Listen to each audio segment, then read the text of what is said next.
حضرت سلمان فارسی رضی اللہ تعالیٰ عنہ بیان کرتے ہیں، رسول اللہ صلی اللہ علیہ وسلم نے شعبان کے آخری روز ہمیں خطاب کرتے ہوئے فرمایا، لوگو، ایک بابرکت ماہ عظیم تم پر سایہ فگن ہوا ہے، اس میں ایک رات 1000 مہینوں سے بہتر ہے۔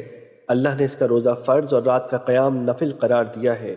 جس نے اس میں کوئی نفل کام کیا تو وہ اس کے علاوہ باقی مہینوں میں فرض ادا کرنے والے کی طرح ہے، اور جس نے اس میں فرض ادا کیا تو وہ اس شخص کی طرح ہے جس نے اس کے علاوہ مہینوں میں 70 فرض ادا کیے۔ وہ ماہ صبر ہے، جبکہ صبر کا ثواب جنت ہے۔ وہ غمگساری کا مہینہ ہے، اس میں مومن کا رزق بڑھا دیا جاتا ہے۔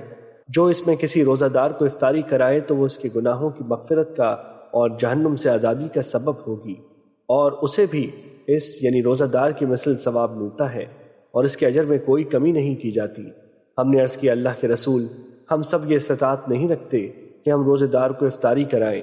تو رسول اللہ صلی اللہ علیہ وسلم نے فرمایا، اللہ یہ ثواب اس شخص کو بھی عطا فرما دیتا ہے جو لسی کے گھونٹ یا ایک کھجور یا پانی کے ایک گھونٹ سے کسی روزہ دار کی افطاری کراتا ہے، اور جو شخص کسی روزہ دار کو شکم سیر کر دیتا ہے تو اللہ اسے میرے حوض سے پانی پلائے گا تو اسے جنت میں داخل ہو جانے تک پیاس نہیں لگے گی۔ اور وہ ایسا مہینہ ہے جس کا اول عشرہ رحمت، اس کا وسط مغفرت اور اس کا آخر جہنم سے خلاصی ہے، اور جو شخص اس میں اپنے مملوک سے رعایت برتے گا تو اللہ اس کی مغفرت فرما دے گا اور اسے جہنم سے آزاد کر دے گا۔ مشکوٰۃ المصابیح، حدیث نمبر 1965۔